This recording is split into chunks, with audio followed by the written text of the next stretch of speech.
The following program may contain strong language and mature content. Viewer discretion is advised.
Good morning, good afternoon, or good night, because you could be watching this at any time of the day. It is your fave duo, Ryan Z from Healthy Him and Dwayne from the Networks program. And whose show is it? The Dynamic Duo. Okay, we still better in it, y'all. We're getting there, Yeah, but we might get another one. Okay, that part. I don't know. Yeah, it's not given. It's very lackluster. I need to do this because I've been salivating. Hold on. But But welcome to the Healthy Him show, y'all. How you feeling today, Cost? Today I'm feeling good. I'm feeling a little I don't know, indifferent. It's like I'm feeling good, but I'm also like in a mellow, like chill state. It's interesting. Okay. How are you? I'm good. Today is a good day. I look good. I feel good. I smell good. Okay. So yeah, and my stomach is full. I'm nourished. Oh, you're nourished. Are you not usually nourished? I'm not. I feel like we always come here and I be hungry.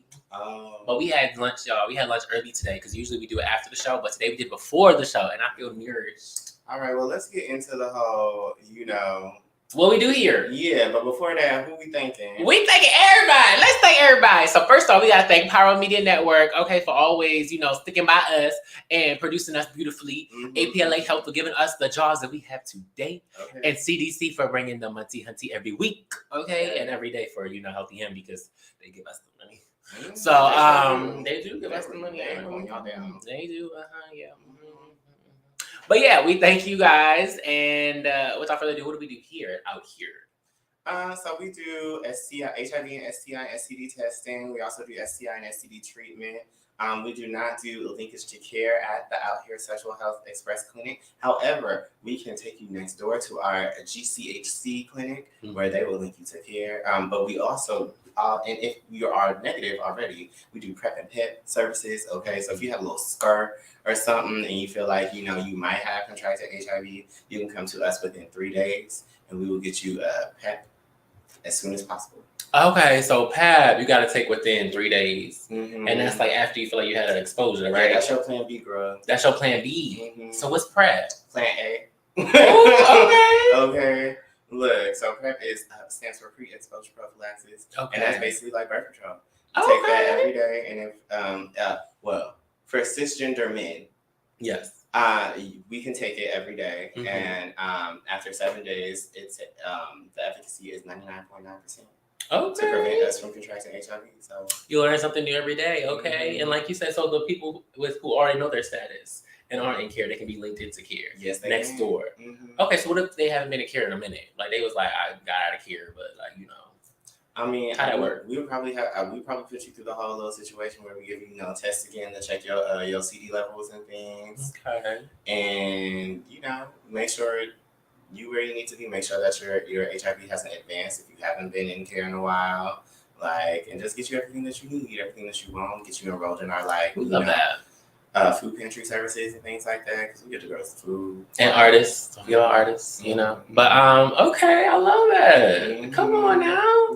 Okay, so then we also got our swab and chill for the people who don't want to come into nobody's clinic or go to nobody's office or anything like that. Swab and chill is the at-home HIV testing kit that we can send out to you, and it comes with a bunch of goodies inside. You know what I'm saying? You get a little hand sanitizer, sunscreen, because we need it as Black people. Okay, and then get your a mask, your condoms, your lube, and you get the test kit, and it's like all in one, and you get to keep that and take the test in your home. Okay, and then if you are in the demographic of healthy him, which is a Black queer man or bisexual man, or you just fall under the queer spectrum, to be honest, gay, bisexual, or queer, 18 to 39, you are able to get $50 if you come in to get your STI tested. And that comes in with the Healthy Him checklist. So if you do the swab and chill, you'll get $25.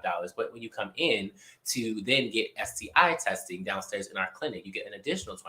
So that totals $50. And you get $50 just for your health. And don't fret if you are above the age of 39. Okay. And a Black man. That's why. Or if you are a woman.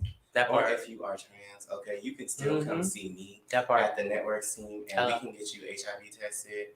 Now, we don't offer all of the things as CDC cash them out. We are government funded over here, okay? So, but we can give y'all $25 for getting an HIV test and knowing your setting. That's cute. We let it. So let's talk about our groups. So what we do on Tuesdays? So on Tuesdays, on today. Actually, what we do on Mondays? Right. I was about to be like, okay, let's get. It's still new, so it's getting ingrained in my body or whatever. So Mantra Mondays are for yoga. Mondays we have yoga here, and we be stretching, and he be like doing stuff for the girls and doing stuff for the boys, and doing stuff for everybody. He making the people sweat and stretch and do all the things. It is a Black queer man who is leading it, and it is a great thing because obviously that's healthy him's demographic, but it's beneficial. It's keeping everybody, grounded. He does essential oils and everything, mind, body, and soul. Real healthy himish, okay? But yeah, what happens on Tuesday? Okay, so on Tuesdays. There we go. All right. I was just, I was waiting. That was nice though, friend. You did that. Oh, thank you. So on Tuesdays, on today, we have my hip hop class. That is from 7 to 9.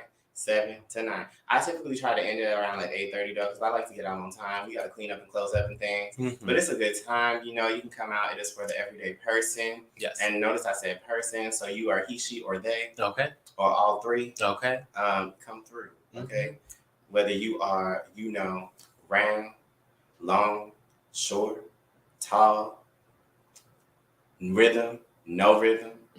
My class is for Black, white, polka dot, don't matter. Okay, come through. We're gonna have a good time. We're gonna sweat it out, and you're gonna meet some cool people. On Wednesday. I want to say you want to mention on the second and fourth Wednesday of every month, we have our new group, Men's Mountaintop. That is at our CDU and MLK location. And it's basically for BIPOC. Okay, yeah. Black and brown. Okay, indigenous people of color. Yes. Okay. Yes, of all spectrums, we're 18 and up. Okay. Okay, that's cute. Yes, it's a nice little discussion group, and if you ever want to be in this field, in this public health field, it's also like a training group as well. Like a not an internship, but almost kind of like a I don't know. I'll have to get back to y'all on that. It's kind of like a fun training group discussion situation, but just come through and see for yourself. Okay. And then on Thursdays. On Thursdays, we got BQT. Okay, we got Black Queer Talks by yours truly and co-ran by the other yours truly next to me. Black Queer Talks, we talk about everything between love, sex, relationships, all those things in between. Talking about the health and sexual health between our community, within our community, the Black queer community, which is our focus. So, we make family, we talk about the things, we kiki, but we also, educate the peoples. We talk about STIs, we talk about how you get them, we talk about, safe sex and what is safe sex to you and all the things in between. It's a safe space for everyone to just come and enjoy being around people like them. Essentially, that's what we're here for. So, Without further ado, you want to go to what's popping? Yeah, let's get into what's popping. Let's get into what's popping real quick. We got two little what's poppins we're going to throw in there real quick because we haven't done it in a little bit. What's popping? Yeah, baby. Okay, so first, what we want to mention is the fact that Miss Halle Bailey is going to be Ariel The first. The first black Ariel. Not even just the first black Ariel. The first black live action Ariel. Princess as well. Yes. There hasn't been a live action princess, I don't think. Yeah. Yeah. Has it? Cinderella. Was that live action? Oh, that was live action. You're right. Well, let's do it for this generation.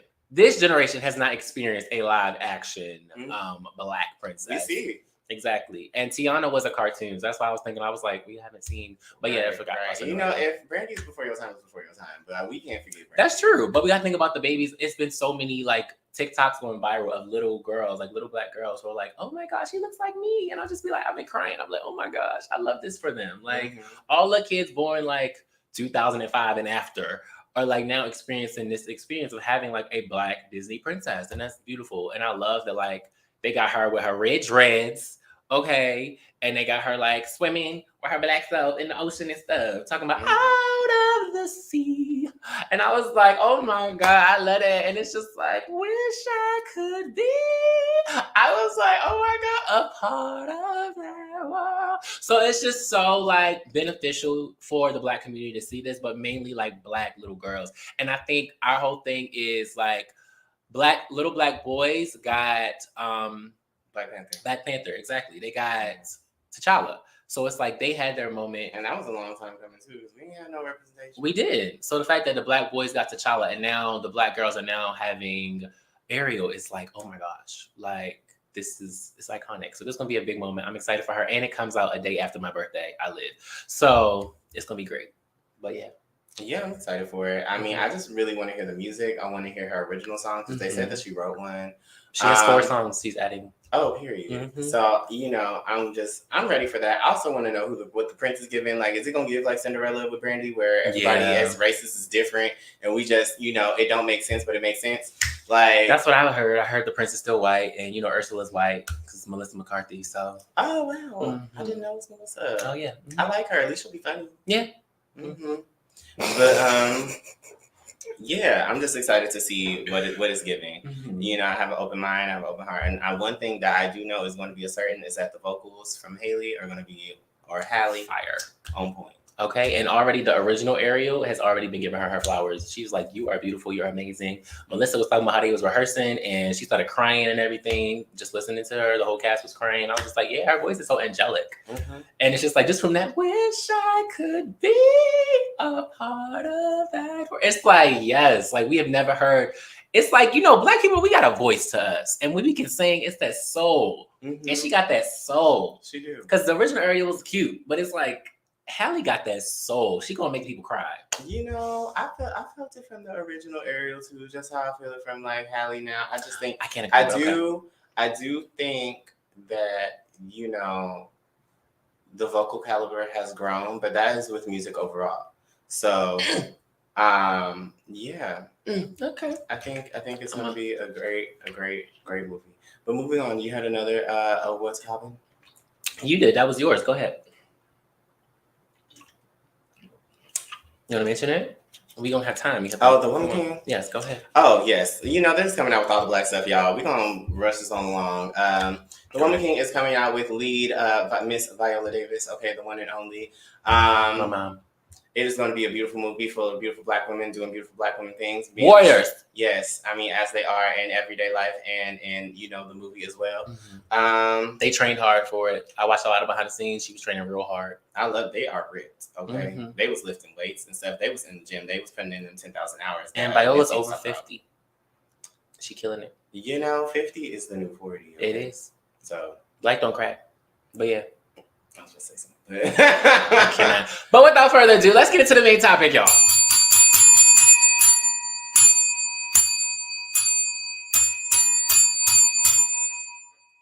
Let's go. Well, yeah. Okay. Today we are talking about why are we equal? Why are we equal? Okay. We getting into it, y'all. So we talking about the double standards in the black queer community. First off, the unspoken rivalry of masculinity and femininity. Superiority complexes and equity. Okay, we getting into all the things. Okay, dive into it. Go ahead. Well, let's get started. So, what are some double standards that you've experienced or witnessed? You know, personally, in the community. Yeah, I would say I've had a few. Mine being the fact that I am more feminine, that Mhm. I feel like how I present myself, whether I'm wearing a crop top or something like that, but then it's like, oh, when I'm dressed like a boy, whatever the fuck that means. Oh, I'm sorry, whatever that means. Mhm. It's not as I want to say accepted to a degree. Because it's like people are so used to seeing us feminine gaze in such an attire. It's like, that's who you are. That's it. But it's like, you're not allowed to have that duality. You're right. You're not allowed to have that duality. You're not allowed to essentially switch it up. Because I be switching it up.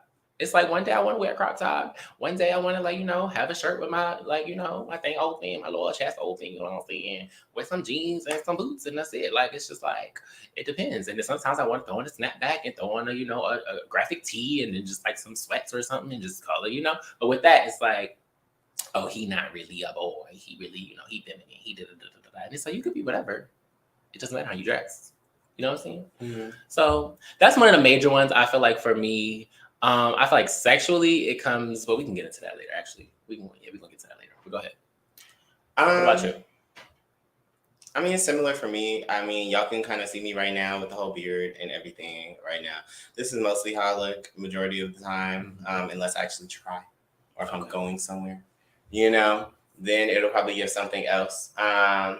But, basically I look masculine presenting from like, first glance. Mm-hmm. And then, Correct. I mean, even if you talk to me, it's still giving kind of like masculine, but it's giving like nerdy masculine. But I see like me myself, like when I'm going like out, or if I'm dancing with my friends and stuff, like I like to shake a tail feather. I like to, as the kids call it, twerk.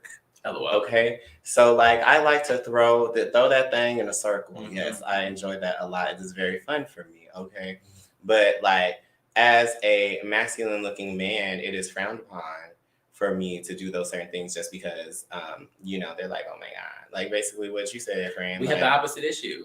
It's like, why are you twerking? Like you're supposed to be getting twerked on. And to like I accept that. I accept that. I want that in my lap. Yes. But then first of all, just as you twerking, don't mean you have to twerk on somebody. That's another thing too. Because I definitely don't like doing it unless it's like my friends and we kind of just like going in. But that's just yeah. Or, if I'm in a relationship or something, then we kind of like go back and forth. That's cute. But yeah. So basically, you have the opposite problem. It sounds like, because like you are masculine presenting, but then when you're trying to be like on twerking or no, because also like I guess it's just my face. Because even I could be wearing like a crop top and like some coochie cutters and something like that, and it'll still be given like man in crop top. That's what I'm saying. Because you're masculine presenting, though. Mm-hmm. So because you're masculine presenting, you're not allowed that space to be feminine.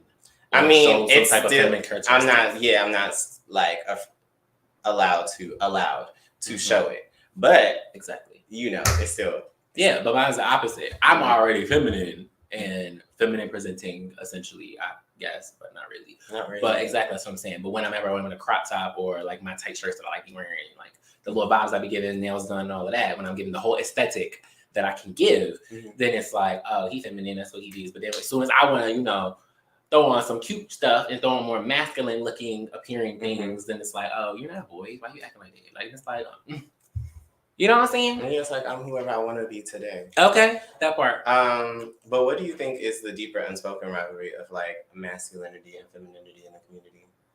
That's a good question. So many teas. Okay, I got the keys. I feel like the unspoken rivalry is essentially power. It's power. Like people, a lot of masculine individuals feel like they have power over the feminine individuals. They have that dominance, but they also feel like, I have more power to you because I feel like essentially I can maneuver in this world better than you can. And it comes from a white man's perspective. Like they come from the perspective of like, I can maneuver better in this world because I can present myself in a more masculine way and I can be accepted in more spaces than you are. And I can dominate you also in the bedroom. So at the end of the day, I have more power than you. You should be like kissing my fucking feet, bitch. Like type shit. You know what I'm saying? You know, I that's one form of masculinity though. So I just think that it's toxic. It's very toxic and very hyper. It's very hyper masculine, but yeah, I think that's just one side of masculinity, and I feel like when it comes to that, like on the opposite side, there is that spectrum where it's just like, okay, you should take out the trash, you should do all of this, and you should, work on my car, and like, you should set up the Wi-Fi, and like, unclog the toilet, and like do all of these other things and things like that. And it's just like, I'm a lady. I'm not supposed to like. Why would I do that? And da da da da da. So like on the opposite side of like the power, I think there's the other side of it, which is still power, but it's like it's amassed in like damsel in distress. Yes, in like damsel syndrome. Yes. And I feel like when it comes to like the rivalry, I think it just all depends on like the balance of the individuals. But in the community as a whole, I really feel like it's everyone fighting for their respect, because at the end of the day, we are all LGBT. Q. Okay. And so we already get like a little less respect than the rest of our heteronormative counterparts in the community. So it's kind of like we're still trying to fight to have like the one up, or to have our respect in our own community. Like, who is going to be the cis white male of the gay community? Like, who is going to like call all the shots? Who is going to be like the hierarchy? And it's just like we don't have to have a hierarchy. I understand that it helps people. It's helped some people navigate. Like, that's why they have the whole like masculinity and femininity thing, because some people really need roles because that's their identity, or that's how they grew up, or whatever the case may be. But yeah, and I think that's another reason why it's like perpetuated. I feel that. I definitely agree with what you said about power. I think it comes from both dynamics of the masculine and feminine, and it really don't matter which your sexual position is in the bedroom, because it's either masculine or feminine, essentially. Because it's like you could be a masculine top and bottom, or a feminine top and bottom, so it don't matter. But I feel like main things of the energies of masculinity and femininity, it comes with the power of being like, can I have power over you, or can I have more power than you? And as you stated, like the damsel in distress like syndrome, it's essentially like that feminine person being like, oh, well, if he does this for me, that means I got him right around my finger. But then the masculine one is like, oh, you're gonna do what I say because you're not with the pants relationship. It's mine. It's my little take. Okay, getting all the yes.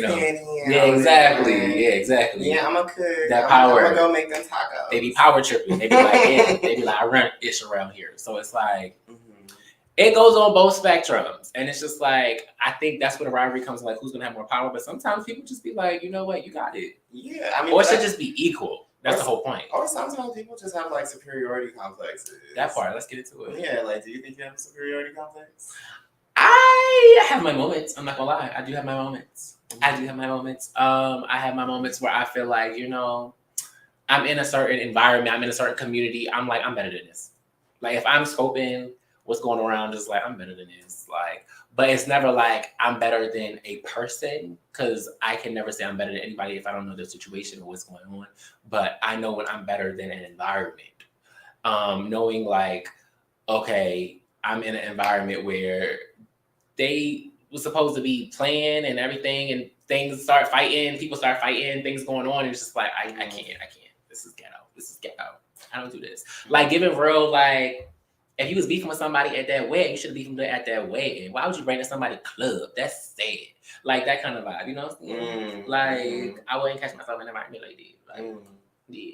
I'm good on any MLK Boulevard, so you could catch me at the Bella Noche's, okay? Child. But you could also catch me at the Hamptons, okay? So it's just, it all depends. For me, I don't think I have a superiority complex. No, I think I'm a very domineering and assertive personality off the rip, so people think I have a superiority complex. But I think most people aren't used to people who are actually assertive, like have assertive communication, who actually like approach confrontation and don't run from it, but also don't come off as like, I'm mad at you, And I think that's very foreign. So I don't think I have a superiority complex.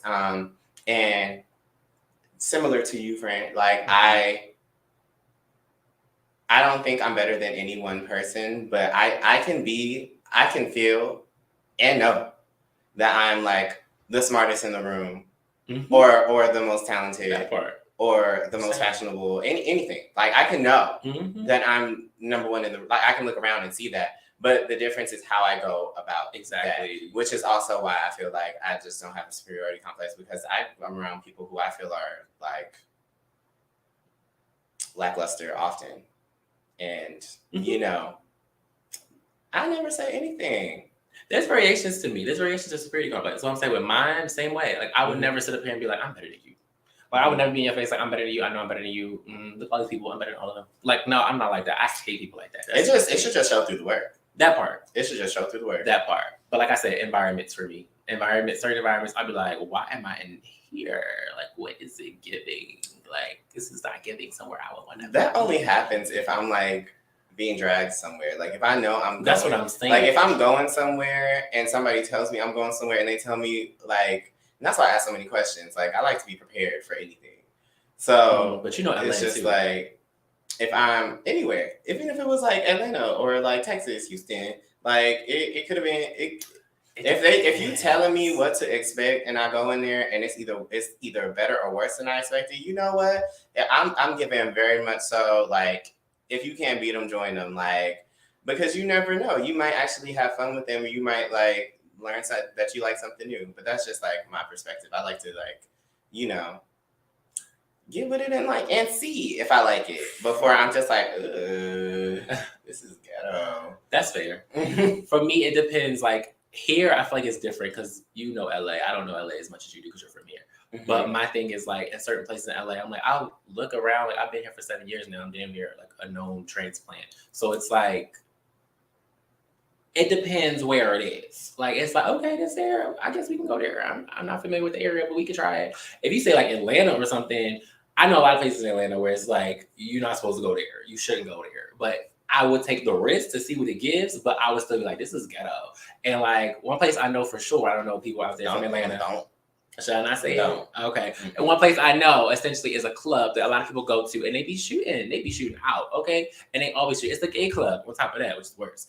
But it's the gay club and they always shooting. And it's like, dang, I wanted to experience it, but like sometimes I'd be thinking like, I would never go there because it's so ghetto. Like, what? Like, why y'all shooting for what? I don't understand. But me like that, that's where I would just be like, I feel like I don't need to be in this environment. It's not an environment that is for me and where I would feel, safe or enjoying myself. So that's where I'm just like, I'm above that. Well, everything ain't for everybody. This is true. And on that note, we are going to take a quick commercial break and we will be right back after these, messages. Okay.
Are you in need of a quick and easy way to know your HIV status? Swab and Chill is a discreet way to learn your status in the comfort of your own home. The process gives you results in 20 minutes. Swab the upper gums, swab the lower gums, and voila! Simply follow the colorful step-by-step instructions located inside the kit. Or call APLA and we can assist you virtually. In addition, all kits include condoms and lube for that penetrative fun. For our trans clients, we have Swab and Chill Plus, a customizable kit for trans-specific needs. And we haven't forgotten about COVID either. All kits include personal protection gear, like face masks, comfortable yet stylish. A personal touch tool for dealing with those germ-infested handles and ATM keypads. Wet wipes for those little messes that need cleaning up. Also, keep that summer body protected with Swab and Chill sunscreen. And don't forget about our fanny packs for those quick trips to the store. All this can be yours. Simply call Swab and Chill at 323-329-9713 or email us at swabandchill@apla.org. We would love for you to be part of our Swab and Chill family. Come swab and chill with us!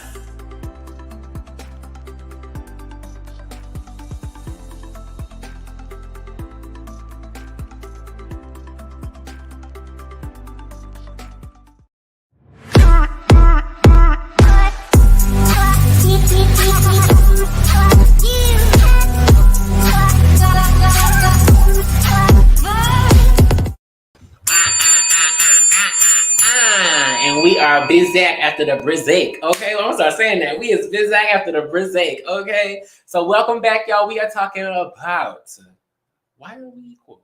Why are we equal in the Black queer community? Okay, At least equitable. Okay, that part, because y'all, we say queer here. And for those who don't know, queer is a whole umbrella. You could be gay, bisexual, all those things, and still be queer, okay? Like individuals who date non-binary individuals, they're queer. They're not gay because the person identifies as something outside the binary, so, you know. But just had to break that down for the girls real quick. So you want to get into it? Yeah. So why is there a hierarchy when we're both men? Why is that hierarchy when we both men's is? That's what you mean? So why is that hierarchy when we both men's is? Mm-hmm. I feel like, again, like we said, the power. It's the power and just the being of like, I feel like just how the LGBT community is set up as a whole. It's like the trans individuals are put down the bottom, but even with them, they have a hierarchy because trans women typically come before trans men. Mm-hmm. And then it's like, after that, you would have like, I guess, gay bisexual men, and then you have the gay men, and then you have the lesbians, and then, yeah, it's just like, it's a hierarchy as a whole, and that's what I hate, because lesbians are more accepted, and then you go to the gay community, and when you go to strictly gay community, of course, the white gays come first always, and then you have the black gays, and then you have specifically for the Black queer community. the Black queer community. Yeah, because you're getting a little too broad. I am, because I felt that in my soul for a second, because I feel like there's always a hierarchy, and I hate that word, and I hate the fact that there is a hierarchy within our community in general. That's my issue. In life, in that the part, world. that part. It's like we're living in the country. That's on top. Essentially, the white man. But as a whole, I feel like there's a hierarchy because someone always feels the need to be better than someone else. I feel like that's how people feel like they thrive. I feel like that's what's ingrained in most of society. You always have to be above or better than someone else to essentially, I guess, prove yourself. Like, I feel like a lot of people feel that way. Like, a lot of people feel like, okay, if I'm better than this person or I'm above this person, then I'll be good. Like I said earlier, a masculine presenting individual who's gay and Black is better and easier to get into a certain society or maneuver a certain room or environment compared to their feminine counterpart. They're like, okay, this person's feminine. He's not gonna be able to, work this room like I can. I'm gonna have smooth talk. I'm gonna talk straight. I'm gonna be able to have this conversation and be respected because I have this deep bass voice and I can, relay this information in a articulate way, but also a very masculine way, rather than the feminine part coming in like, yeah, so I do this and I do that, and having this soft spoken voice and not being respected as much. It comes with respect. It comes with power, as I said before. But as a whole, I just feel like people always feel like they have to be better than someone else. It's like, I'm better than the next person, because if I'm better than the next person, then I did my job, essentially. And it's like, do we have to be like that? Why? Be good for you. But that's what I say. What you think? I think there's a hierarchy because I think it comes down to, I could boil it down to self-hate. if I had to. That's a good one. Because at the end of the day, it's really just given like, what are you fighting for? Are you fighting for your manhood? Are you fighting for your respect? Are you fighting for both? Like, what is the reason that you feel like you have to be like there has to be a hierarchy, you know? Especially since like we're both men, and I feel like okay, sometimes that comes across when you do meet somebody who is like, you know, oh, I don't want to do this, I don't want to do that, this, that, and the third, you know, and it's just kind of like, okay, well, if you're not going to do all of this and that, like, what are you going to do? You know, and then the hierarchy is like based off, like built off of that. But even then, that doesn't necessarily have to be a hierarchy either. I think it just really comes down to who feels like they're putting in more work. It's a good one. Good point. Come on, guys. Yeah, I think if there's a hierarchy because someone always feels like they're doing more than the other. Yes. I feel that. Okay, so what does it look like in the community with the superiority complex and this hierarchy and all those things we were talking about before? Like the heteronormative world. That's what it looks like. It looks like the masculine ones who are doing the approaching and things like that. Now, don't get me wrong, because femme girls, they be doing what they need to do sometimes. But a lot of the times right now, I mean, I think it comes with like, I hate to say this, but I think it comes with like maturity and like time. Because like, if you like somebody, why don't you just, it hit me a little bit afterwards. What? You burped. I didn't do it out loud. I still smelled it. How I did this? I don't know. Anyways. But yeah, it looks like the heteronormative world of like, but that's what I was saying. Yeah, feminine people, like myself included, because I do include myself as like a both feminine and masculine person, like very two-spirited. And we don't have to wait to like for somebody to like why like I never understood that. Like if you like somebody and you see them, they see you, y'all make that eye contact, y'all know that eye contact. Then what is wrong with saying like what is wrong with like even you don't even gotta walk up, giving a wave or a hello or like a smile, like you know, something. You don't have to always wait for like the man to like or the masculine dude, because he might not even be masculine. He might be like me, you know, like Butch Queen and Trey Clothing. Like It's the power of being like I'm being chased, because you know there's the hunter and there's the hunted, you know. And I feel like essentially, me personally, I'm an aggressive person, naturally, personality and everything. So when I want something, I want it, and it's not always if you like them; it's if you just want to have sex with them. Simply, you try to see what's up for the night. Like have the demeanor and attack of being like, I can approach you if I want to, if I really want to talk to you or speak to you. I have no problem with that, and that's just me. I will talk to anybody. That's just naturally extroverted. Me, if I want to talk to you, if I'm feeling like something going on, you look at me a certain way, I'm gonna say something. I'm gonna be like, you know, sober or not. But you know, when I get a little liquid courage, it enhances it. So it's like, oh yeah, I'm in your face. What's up? What you gonna do? But I like naturally also testing people. I do that a lot. I'm not gonna lie. I do that because I like to test people's power. That's my thing. It's like a not a dominatrix, but like can't think of the word right now. It's a certain word for it. But essentially you test people's not manhood, but a lot of people like appearing, especially the masculine more individuals, they like appearing like, you know, I got it, I can pull you if I want to, like I'm about this XYZ. And it's just like, oh, are you? And it's like, okay, let me show you I'm not like these other feminine individuals that you be dealing with. Like I'm actually also dominant myself. So let's see what's up. And people be forgetting that femininity can also be dominant as well. And when they realize, okay, he's really like, yeah, like it's like, oh yeah, you didn't know.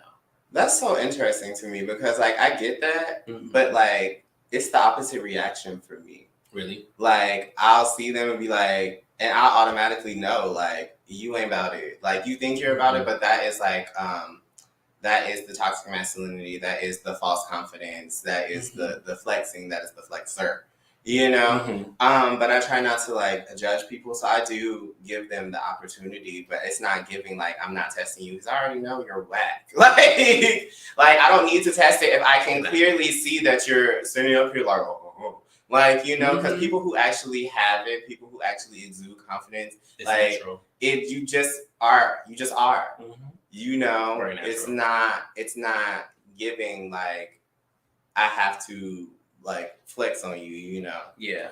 Like The people I deal with is more so like, I see what you mean, like very like you can see and you could tell, but I just like proving people wrong. I don't know what it is. It's just I like being right. I think that's what it is. I like being right. Even when I'm proven wrong, I'll be like, oh, you're right. Never mind, whatever. what do you mean, like being like proving people wrong? Like people like putting on this facade. Mhm. And they like appearing like a certain way. And then when I finally challenge them with my feminine dominance, they're like, oh, you got it. Like, you're right. I'm really not about this. Like, I don't know how to, they don't know what to do. Like, I be throwing that at them and they be like, they don't know how to catch it.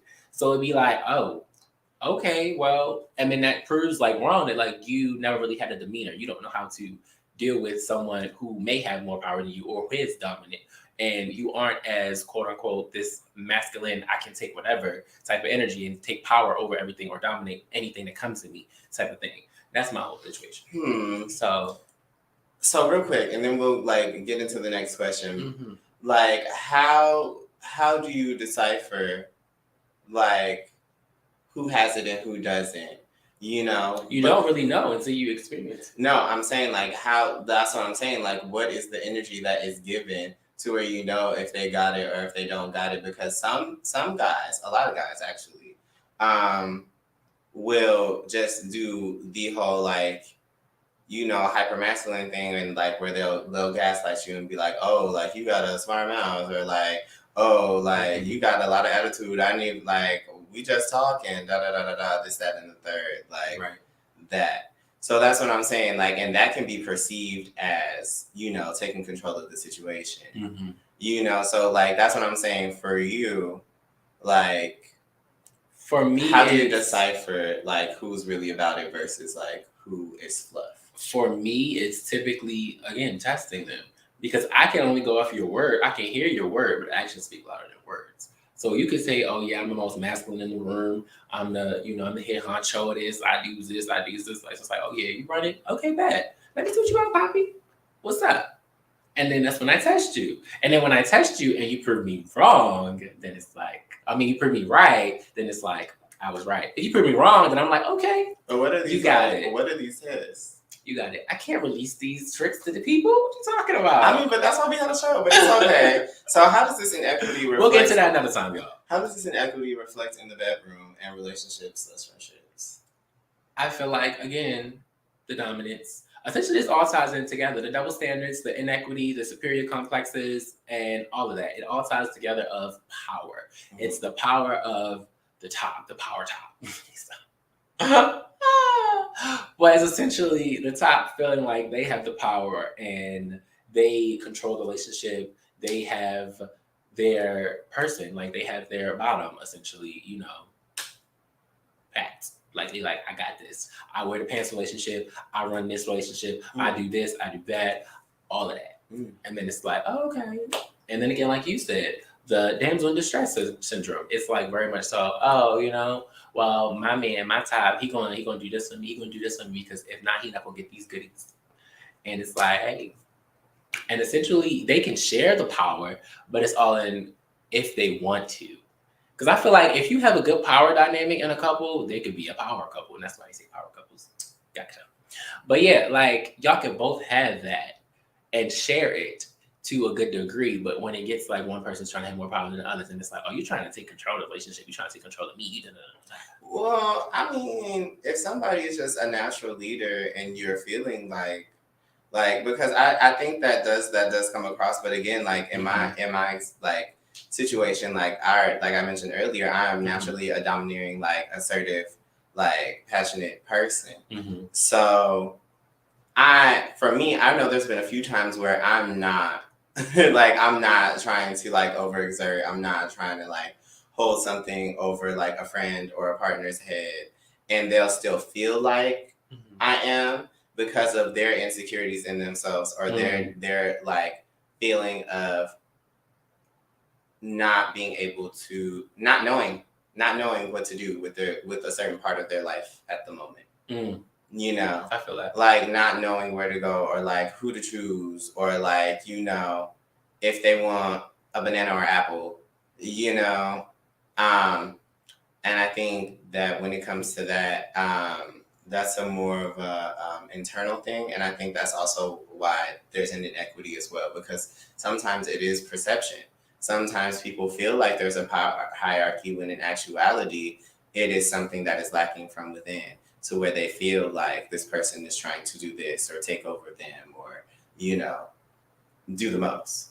Yeah, I feel that. But I feel like also when you're like, if you have two strong-minded individuals, two people who are used to being leaders, that's where it comes difficult.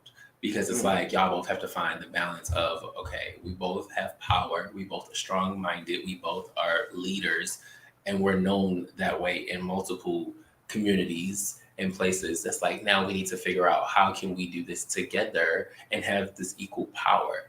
Because it's like, again, power couple. Like, we can have equal power, but we have to figure out how to make it equal. That's all, because we're both leaders. If we're both leaders, then it's like we gotta figure this out. But if there's one person who's always like feeling like, oh, they trying to lead me to this, and I get what you're saying, insecurities. That's a different situation. That's someone who really needs to come to terms like, what am I not doing? What am I not succeeding in? Or what is lacking from me that this person is like bringing out of me, essentially? Because they're probably not bringing nothing out of you but insecurity or more of a revelation of what you're missing that you need to find, essentially. Yeah. But how can we bring awareness to change this equity? I mean, it starts with us. Like, it starts with yourself. We just have to just bring awareness to ourselves, bring awareness to where we are holding inequity, where we might, you know, be like, oh, we're better than you or something, or where, you know, the confidence goes a little bit over the meter and now it's arrogance, you know. Just really checking in with ourselves to make sure that we are always doing what the best that we can to have to be the representation of what it means to be equitable. But also making sure that we keep that intact with ourselves as well, because in the process, especially if someone is a people pleaser, being equitable can translate and not be equitable to yourself, you know. Like, you can be giving somebody the respect that you want, but they might not be giving it back. Wow. So then you have to, like, you know, check yourself and really just figure out what it means to be equitable, because it really just means giving and getting the same that you are, you know, receiving. Or reciprocity. We love reciprocity. Yeah. I agree. My whole thing is, I feel like there's so much division within the Black queer community, specifically with the men. We separate ourselves on so many different dynamics, and it's beyond the masculine and feminine. It can be like elitism. There we go. And it's being like, this person has more money, so, you know, they'll be seen at the, you know, higher up clubs or the higher spaces, the VIPs, all those things. And then you see everybody else who's like, you know, I'm like middle class, close to lower class type of vibe. It's just like, I go in where I can get a drink for $8 and get lit, and, you know, I'll go do what I can do. You know, I'll drink the bottom shelf and I'll be good. Like, I don't need to do all of that. Like, it's so many different dynamics. It's people all over from different backgrounds, from different experiences. And I think the longer we keep that division, is the longer we will never be united. And I said this on Twitter recently, the Black community is going to be the death of the Black community. And I said, read it again if you didn't understand it, okay? Because it's so much division within the Black community as a whole. But that's a whole story for another day. Now, what is the difference between equality and equity? Well, I'm going to sum that up for you real quick, because I agree, but I don't agree. I feel like what's wrong with the Black, like, not even what's wrong. What's happening with the Black community is sometimes, like, we're very passionate people. And, you know, with being very passionate people, sometimes it comes with a little bit of overinvestment in others, you know? And so I say that to say, mind your business. If you mind your business and always tend to yourself, it won't even matter. Like, none of the other stuff will matter, because you are always focusing on what you are in control of, which is you. That part, but I feel like it's more than that, to be honest. I feel like it's beyond the Black community being passionate. Yes, we're passionate individuals, but but you missed the part where I said mind your business. Yeah, no, I agree. Because some people, like, even with the example of the whole like shelf things with alcohol, okay, that could just be somebody's preference. Maybe they get hangovers with cheap alcohol and they don't want to drink cheap alcohol, and all of a sudden you just taming them to be like bougie or like uppity or whatever the case may be, as we do in the Black community. And really, in actuality, that's just their thing. Like, why are you upset? That's the thing. You taking what I said out of context. Because what I'm saying is the person who has money, elitism, who always trying to be at the higher up places, who always trying to have the VIPs, who always trying to get sections and everything. There's nothing wrong with that. I'm just saying we divide ourselves when we continue to look down at people who don't have that access. That's what I'm saying. It's the looking down part. Exactly. The people who have only be like, I can do bottom shelf because this is what I want to do and that's how I get lit. Like, I don't have to be like y'all. And the people who got the sections who like, oh yeah, we popping bottles, looking down at them like, oh yeah, da-da-da-da. Like, y'all don't got what we got. And it's just like, we keep having that division of being like, oh, I'm the higher up gay. I'm the one who you'll see at all the nice spots and do this. And then y'all are the ones who be, fighting in the streets and doing X, Y, Z. And I just feel like there's so much beyond just the Black queer community and the whole Black community, including the heteros. There's just a lot of hatred, self-hatred, but also hatred as a whole. And it just keeps happening. And that's why I feel like I said what I said. Like, the Black community is going to be the death of the Black community. There's so much. And just like what happened yesterday, like, RIP to BFP and B-Rock. Because, like, hatred for what? And I still think it can be resolved if everybody just minds their business. That wasn't even a mind of my business thing. That was, again, hatred. Well, he saw a chain. That hatred. I want to come up on some money because it was a robbery. It was. So I'm going to get this chain by any means necessary. Obviously, nobody is going to get robbed. I mean, honestly, if somebody was robbing me, depending on the situation, if it's a gun, I might just give them what they want because my life is more valuable than any like worldly possession I can have. And that's the thing, he did. And that's the whole issue. Like, he was literally giving up his chain. They still shot him. So at that point, it's like, what can you really do in these situations? That's why everybody's so. But it's just like that is what the story is going. We really don't know. He could have give him a chain. Look, I'm not getting in contact to that. All I said was I'm gonna stick wild with my tweet. Okay, the Black community is gonna be death of the Black community. We need to do better. That's all I'm gonna say. Now, between equity and equality, like you said, equality is just being like, okay, you guys are equal, but it's like you're gonna get a little bit more, and then you can get this, and then just y'all good, cool. But equity is getting exactly what you put out, and that's just like in a relationship, friendship, whatever. You are getting exactly what you put out, like reciprocity. So if you put out 10%, you get back 10% easily. Like, if you put out 50, you get 50 back. Like, it's no offness about it. And I feel like with equality, it's like you could put out 50 and you'll get like maybe 30. And it's like, okay, I'm supposed to be equal to who? And it's all gonna matter who they put you equal to. Like how men get like more money than women. That still hasn't really changed yet, especially in the industry. Like, a lot of Black female actresses aren't getting as much money as these Black actors, these Black cis het actors. So it's just like, there's no equity. Like, there's equality because yes, we're in this film together. We're getting the same opportunity to be on this film together. I'm alongside of you. You're supporting actress, but I'm yet not getting as much as money as you are, which is horrendous. But equity would be, okay, we're in this movie together. We're filming. This is great. We're in this, like, whatever. We're both getting at least 100 million for this one movie, period. I would love, oh, God willing. But yeah. So I kind of just like, not disagree because that was kind of close.